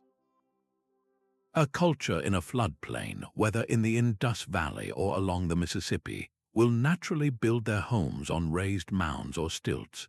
A society in a windy, cold region will design compact structures with small windows to conserve heat. The parallels are not evidence of a lost global connection, but of a deep, pragmatic dialogue between humanity and the planet we inhabit. Climate and Geography wrote the first and most powerful architectural blueprint, guiding the hands of builders along predictable paths of survival and comfort, creating a global language of resilience written in stone, wood, and earth. A caravan does not just carry silk and spices, it carries ideas, stories, and the very shape of the buildings that will rise in distant lands. The Silk Road was a river of culture flowing from China to the Mediterranean, and along its winding paths, architectural concepts were traded as eagerly as any luxury good. A merchant from Persia might see a new type of arch in a Chinese temple courtyard, and years later, a version of that arch would appear in a caravanserai 1,000 miles away, subtly altered by local craftsmen using local stone. This was not direct copying, but a slow, creative osmosis. The most profound example of this traveling blueprint is the story of Buddhist architecture. It began in India with the stupa, a solid, hemispherical dome representing the Buddha's final nirvana. As monks and merchants carried this faith along the Silk Road, the stupa itself transformed. In China, it evolved into the multi-storied pagoda, a tower with gracefully upturned eaves that harmonized with existing Chinese watchtowers. This Chinese pagoda then traveled to Japan, where it was refined further, built with delicate wood joinery to withstand earthquakes. The core spiritual idea remained, but its architectural expression was beautifully reborn in each new land, using local materials and resonating with local aesthetic traditions. We see this same pattern of indirect influence in technical details. The Romans perfected the use of concrete and the true arch, while the Han Chinese independently developed sophisticated timber framing and bracketing systems. They never met, yet we find curious parallels like the use of standardized measurements and modular construction in both empires. How is this possible? The answer likely lies in the countless cultures in between. A nomadic tribe acting as a middleman might have carried a vague description of a Roman aqueduct eastward, or a story of a Chinese palace westward. These fragments of knowledge would then spark local innovations, creating a chain of inspiration that stretched across the globe without a single Roman architect ever setting foot in China. This process creates a fascinating historical illusion. Two structures can look strikingly similar, leading us to assume a direct connection, when in reality, their resemblance is the result of a long, slow game of architectural telephone. The power of these trade networks was not in creating perfect copies, but in planting seeds. A single imported idea, whether a decorative motif or a structural concept, would land in a new culture and be adapted, reinterpreted, and woven into the local tradition, creating a unique hybrid that was both familiar and entirely new. This offers a compelling middle path in our great debate. It shows that the world was never completely isolated, nor was it a single, connected village. Instead, it was a tapestry of limited, indirect exchanges, where architectural parallels could emerge through a cascade of inspired adaptations, proving that even the most fleeting contact can leave a permanent mark on the skyline. A Spanish conquistador standing before a towering Mayan pyramid might have seen not just a pagan temple, but a strangely familiar form. In the centuries that followed, European architects, now aware of these monumental structures across the ocean, began to incorporate their own romanticized versions of these shapes into new buildings. This created a modern layer of architectural similarity, one that can easily be mistaken for an ancient connection. The 19th century saw a wave of Egyptomania sweep across Europe and America. Obelisks suddenly pierced the skylines of Paris and London, and pyramid-topped mausoleums appeared in cemeteries from Rome to New York. These were not the result of some lost transatlantic blueprint, but of a modern fascination fueled by Napoleon's campaigns and new archaeological discoveries. At the very same time, the Gothic revival was filling cities with pointed arches and ribbed vaults, while neoclassicism was resurrecting the clean lines of Greek temples. These styles became global exports carried by colonialism to every continent. So when you see a building in India that resembles a Gothic cathedral or a government building in Washington, D.C. that echoes a Roman temple, you are often seeing the spread of a modern aesthetic movement, not the lingering ghost of an ancient, shared civilization. This critical perspective forces us to become architectural detectives. We must learn to distinguish between a similarity born thousands of years ago in complete isolation and one born a mere 200 years ago from a shared fashion magazine or a colonial engineer's handbook. The pyramid on the Great Seal of the United States on the $1 bill is a direct descendant of this 18th century fascination with Egypt, not a secret nod to the builders of Giza. This modern reinvention does not make these structures any less impressive, but it does add a crucial filter to our investigation. It reminds us that the human impulse to borrow and reinvent is as powerful as the impulse to invent anew. Before we can hear the faint whispers of a truly ancient global conversation, we must first quiet the much louder echoes of our own, more recent past. Mainstream archaeology and alternative history often clash like tectonic plates. On one side, university-trained archaeologists defend the paradigm of independent invention, pointing to the clear evidence of cultural evolution in each region. Their position is built on rigorous standards, demanding ironclad proof like artifacts or written records before accepting any claim of transoceanic contact. They rightly warn against the old, problematic habit of attributing the achievements of indigenous Americans or Pacific Islanders to outside visitors, a view that often stripped these cultures of their own genius. Yet this very caution can sometimes become a fortress, resisting new evidence that threatens established timelines. The storm of controversy erupted dramatically with a lump of corroded bronze recovered from a Roman shipwreck. The Antikythera mechanism was no simple ornament. When painstakingly analyzed, it revealed an intricate system of bronze gears, a complex astronomical calculator capable of predicting planetary movements and eclipses. This one artifact single-handedly shattered the assumption that ancient technology was universally primitive. It proved that the ancient Greeks possessed a level of mechanical sophistication that historians had believed impossible for another 1,000 years. If our textbooks were wrong about this, what else might we have missed? This discovery gave powerful momentum to alternative researchers, who began compiling a dossier of anomalies that simply do not fit the conventional narrative. They point to the massive, precision-cut stone blocks at Puma Punku in Bolivia, stones interlocked with a geometric complexity that seems to defy the supposed capabilities of its pre-Inca builders. They highlight ancient maps like the Peary Rise chart, which appears to show the coastline of Antarctica free of ice, a feat of cartography that should have been impossible for its time. For mainstream scholars, these are intriguing puzzles, but not proof. They argue that anomalous artifacts can be misinterpreted, misdated, or isolated exceptions that prove the rule of general isolation. The debate ultimately circles a fundamental question: how do we know what we know about the past? Is our current model of history, built layer by layer from cautious excavation, the complete story?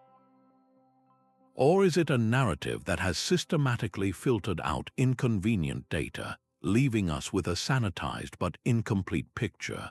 This tension is not merely academic. It forces us to confront the very nature of human achievement and the possibility that our ancestors' story is far more complex and interconnected than we have ever dared to believe. A master stonecutter in ancient Egypt would have understood the work of his counterpart in Peru. Though they never met, their hands learned the same intimate dialogue with stone, using tools of copper and obsidian to achieve a precision that still defies easy explanation.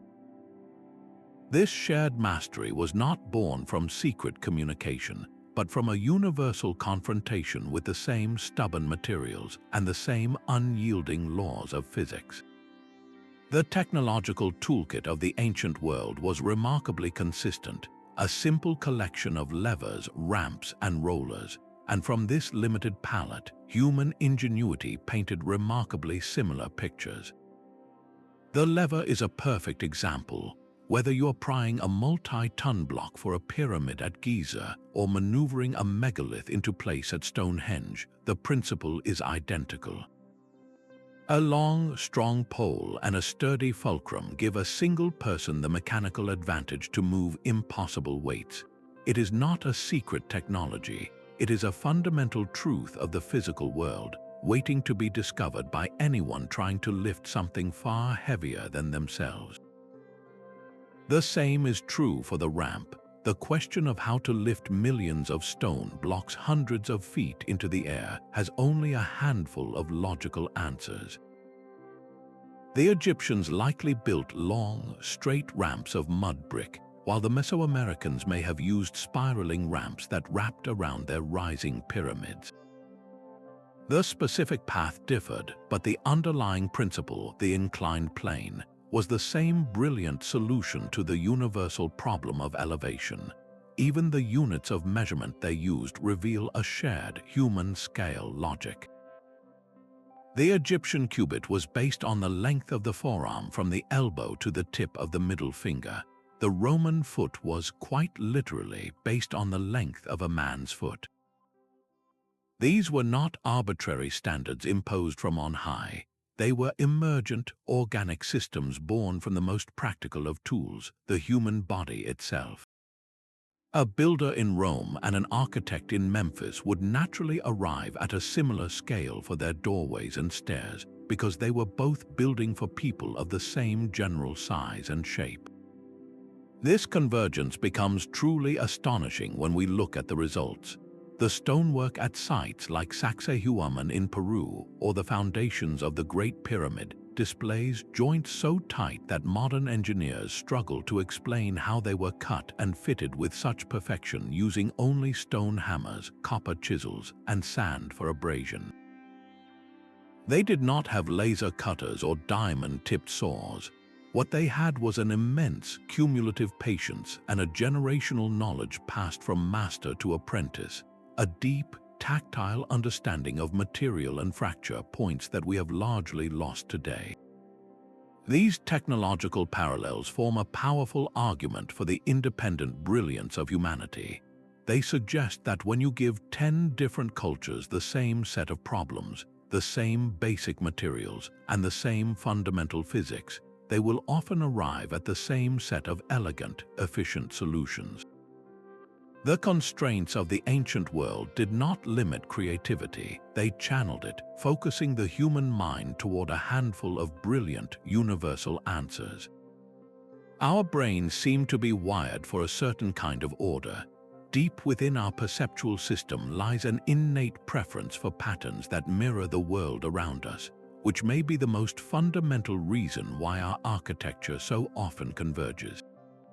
Psychological research reveals that humans across the globe are instinctively drawn to fractal patterns, the kind of complex, self-repeating designs we see in a fern leaf, a snowflake, or a branching river delta. These patterns are not just pleasing, they are the very texture of the natural world, and our minds have evolved to find comfort and coherence in their familiar rhythm.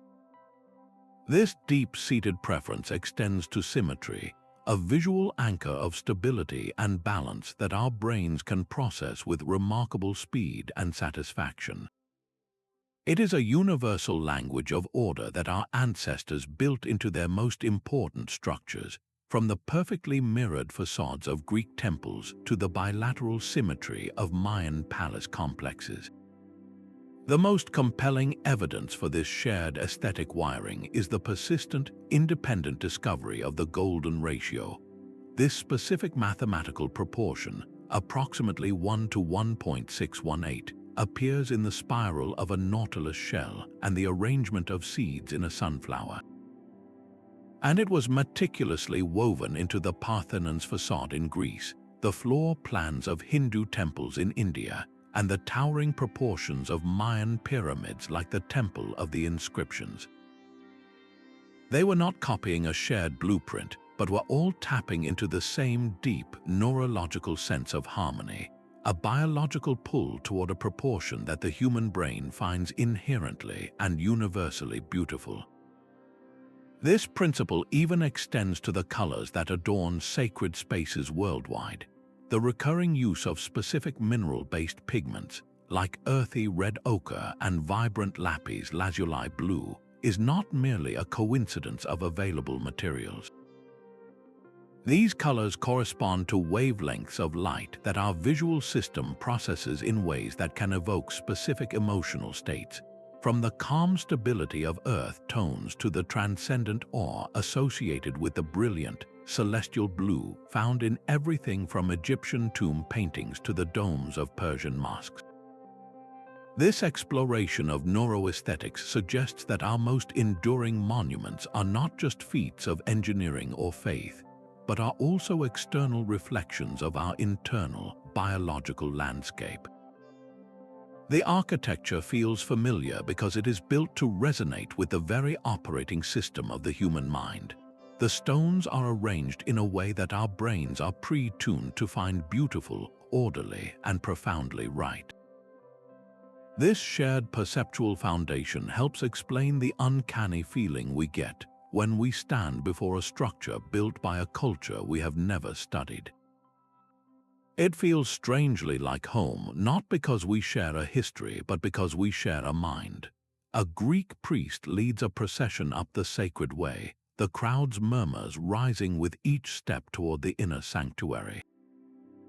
An ocean away, a Mayan ruler ascends the steep pyramid stairs, the eyes of thousands fixed upon his every move as he nears the summit.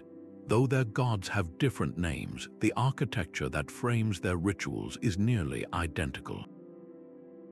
This is not a coincidence of belief, but a direct result of the ceremony itself. The universal requirements of communal worship demand a specific kind of space, a stage for the sacred that cultures worldwide were compelled to build. Every major ritual needs a clear processional path, a route that builds anticipation and separates the sacred event from the mundane world. This is why the Grand Causeway leads to an Egyptian temple, and why the long avenue, the Sakbi, connects Mayan cities to their ceremonial centers.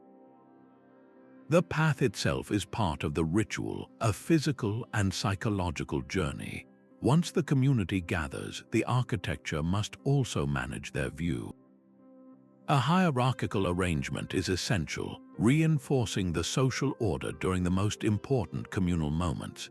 The raised temple on its pyramid platform elevates the priest-king, making them visible to all while physically placing them closer to the gods. The same principal structures a Greek amphitheater, where the seating rises to ensure every person can witness the sacred plays or the stepped plazas of an Andean ceremony. The very shape of these spaces funnels attention toward a single, powerful focal point. Sound, too, must be commanded. The need for a leader's voice or a sacred chant to carry over a vast crowd led to brilliant, independent acoustic solutions. The design of a Mesoamerican ball court naturally amplifies sound, allowing a ruler's proclamation to resonate. The stepped seats of a Greek theater act as a natural sound reflector, projecting an actor's words to the highest tier. They were all solving the same problem: how to make the invisible, the divine word, tangibly present for everyone. Anthropologist Victor Turner identified a crucial phase in every ritual, a state of liminality. This is the transitional, in-between space where participants are no longer their ordinary selves, but have not yet been fully transformed by the sacred. Architecture consistently creates this liminal zone. It is the dark, narrow passage you must walk through before emerging into the sun-drenched central plaza. It is the series of progressively smaller courtyards in an Egyptian temple, each one taking you further from the outside world and deeper into a state of reverence. We see this same architectural choreography in the Maori Marae, where visitors pause in a defined space before being welcomed into the community, and in the labyrinthine approaches to Hindu temple sanctums. The ritual itself seems to demand these spaces of transition and focus. When a society discovers the need to conduct a large-scale public ceremony, the architectural solutions available are surprisingly finite.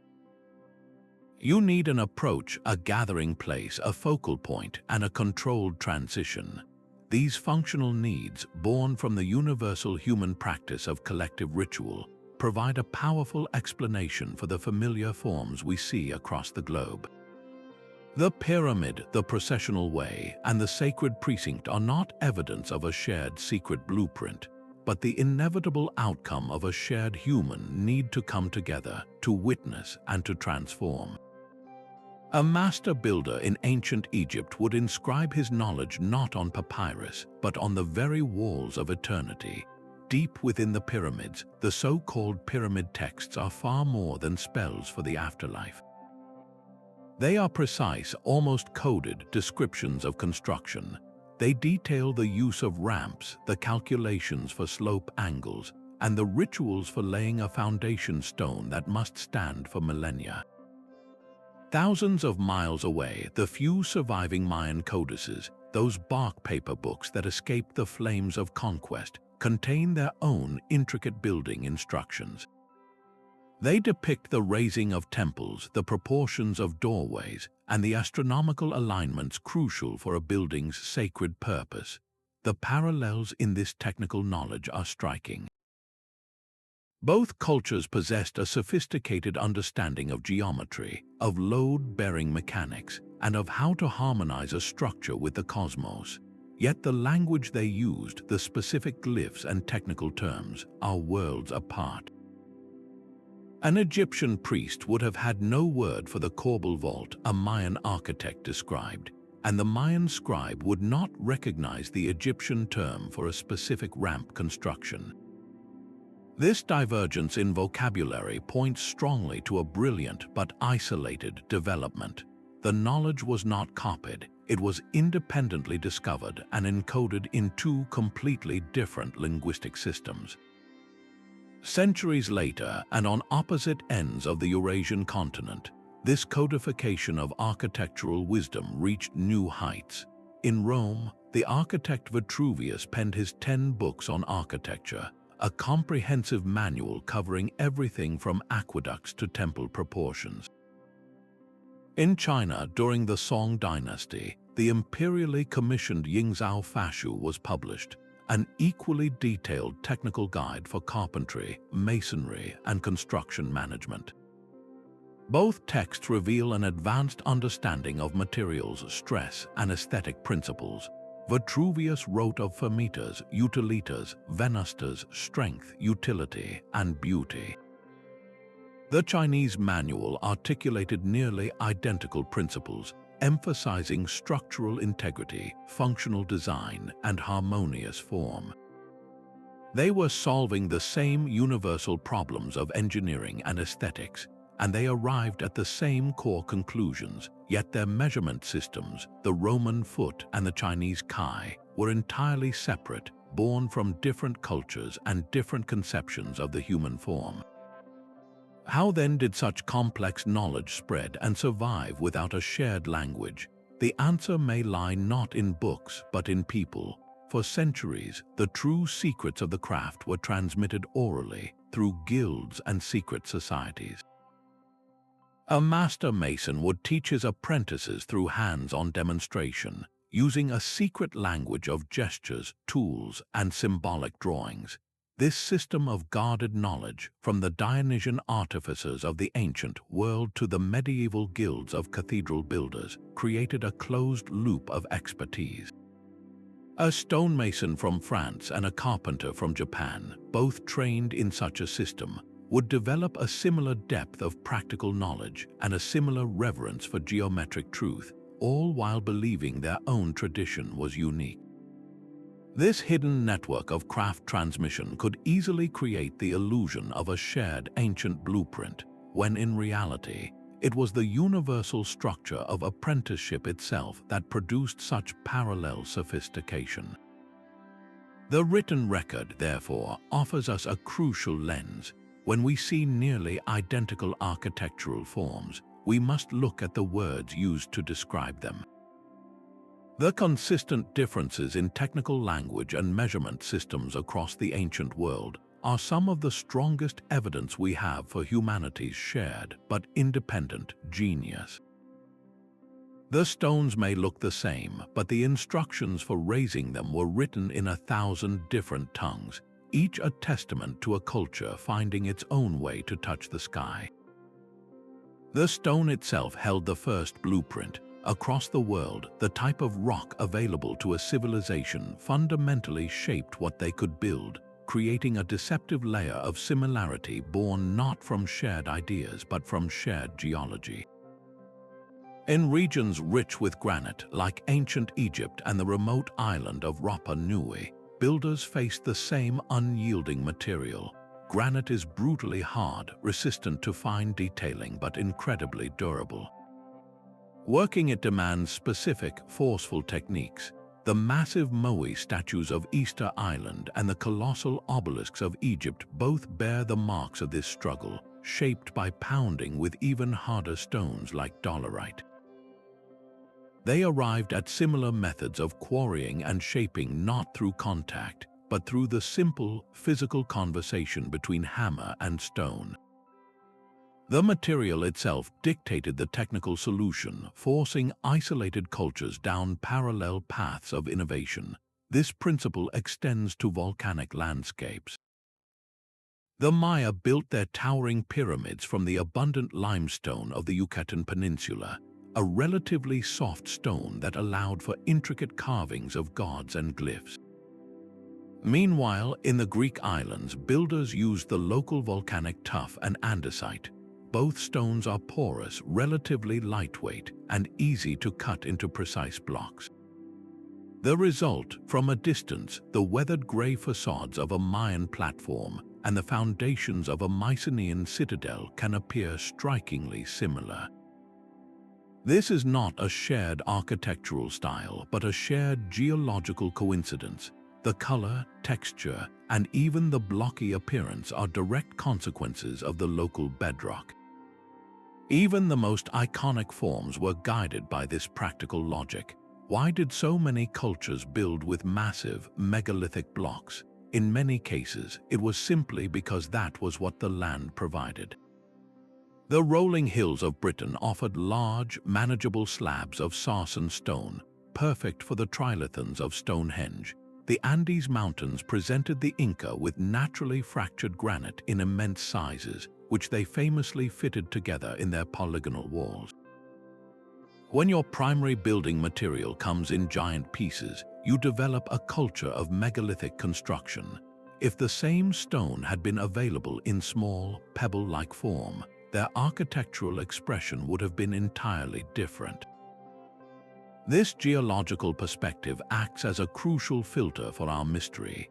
It reminds us that before a builder could dream of reaching the gods, they first had to answer to the earth beneath their feet. The practical necessity of using local resources often overrode abstract cultural preferences, leading to a global architecture that sometimes mirrors itself not because of a connected mind, but because of a common material constraint. A Greek architect's foot was his first and most reliable ruler. He would press his bare foot against a block of stone, marking a length that was intimately, personally his. With this unit, he would proportion the entire temple, from the width of a step to the height of a column. Across the Atlantic, a Mayan builder used the length of his own forearm, a cubit, to lay out the foundations of a pyramid. They never could have compared notes, yet they both arrived at the same profound conclusion, that the most harmonious buildings are those measured against the human form. This is the principle of anthropometry, the use of human body proportions as a guide for design, and it is a universal key that unlocks one of our greatest mysteries. In ancient Egypt, the royal cubit was the standard, meticulously defined by the length from the pharaoh's elbow to the tip of his middle finger. In Mesopotamia, the standard was the shusi, based on the width of a finger. The Romans, of course, used the foot and the pace. The Maya had their ton, and the Inca a measurement based on the distance between a man's outstretched arms. These were not arbitrary numbers chosen from the air. They were organic, emergent systems, born from the most practical of realities. A doorway must be tall enough for a person to walk through without stooping. A stair step must be low enough for a leg to climb comfortably. These fundamental, universal needs forced cultures everywhere to anchor their architecture to the same template, the human body itself. This shared starting point inevitably led to structures that feel mathematically similar, even familiar, to people from any culture. A room proportioned using a human cubit will have a certain innate balance, a relationship between width and height that feels instinctively right because it is built around us. Centuries later, the pioneering architect Le Corbusier would rediscover this ancient truth. He developed the modular, a system of proportions based on a stylized human figure, believing it was the key to creating architecture that was both efficient and deeply humane. He was, in essence, formalizing what every ancient builder already knew in their bones. When you build for people, you naturally use people as your measure. This explains why a Greek temple, though built for gods, does not feel monstrously oversized. Its columns are scaled to human presence, its spaces designed for human movement. The same is true for a Mayan palace or a Japanese tea house. They may be grand, but they are not alien. They feel accessible because their proportions whisper a language our bodies understand, a language of steps we can climb and doors we can pass through. The recurrence of these human-based measurement systems is one of the most compelling arguments for independent genius. It reveals a fundamental constant in our development, a universal design principle etched not into stone, but into our very anatomy. The blueprint for our greatest structures was always with us, written in the length of our arm and the stride of our step. The universe itself provided the original blueprint for the sacred. Ancient cultures, gazing at the same star-dusted sky, perceived a cosmos of profound order, a structure of layered realms connected by a central pillar. This was not a vague spiritual idea, but a precise cosmological map that they felt compelled to build here on Earth. From the Inca in their high Andes to the Han Dynasty in China, societies envisioned the universe as a great vertical stack, with the human world suspended between an underworld below and multiple heavenly spheres above. The only way to bridge these realms, to allow for communication between the gods and humanity, was to construct a physical axis, a conduit for divine energy. This universal concept of a world axis, or axis mundi, is the profound reason why religious architecture everywhere reaches so desperately for the sky. The pyramid in Egypt is not just a tomb, it is a ramp to the stars. The ziggurat in Mesopotamia is a ladder for the gods to descend. The step temple of Angkor Wat is a stone model of the cosmic mountain. They are all embodiments of the same central pillar of the world. This vertical impulse is mirrored by another universal symbol, the world tree. Its roots dig deep into the underworld, its trunk passes through our earthly realm, and its branches spread into the heavenly domain. The Maya depicted this as the sacred ceiba tree. The Norse myths described it as Yggdrasil, the immense ash tree. This same symbolic tree appears in Siberian shamanism and in the carved pillars of ancient Hindu temples. When a culture builds a towering structure, they are not merely building high, they are growing a stone tree, creating a permanent connection between all layers of existence. This shared cosmic vision also extended horizontally across the land itself. A remarkably consistent map of the world appears across the continents. It is the concept of the four quarters, a world divided into four directional parts with a sacred, unifying center. For the Navajo in North America, this was their homeland, bounded by four sacred mountains.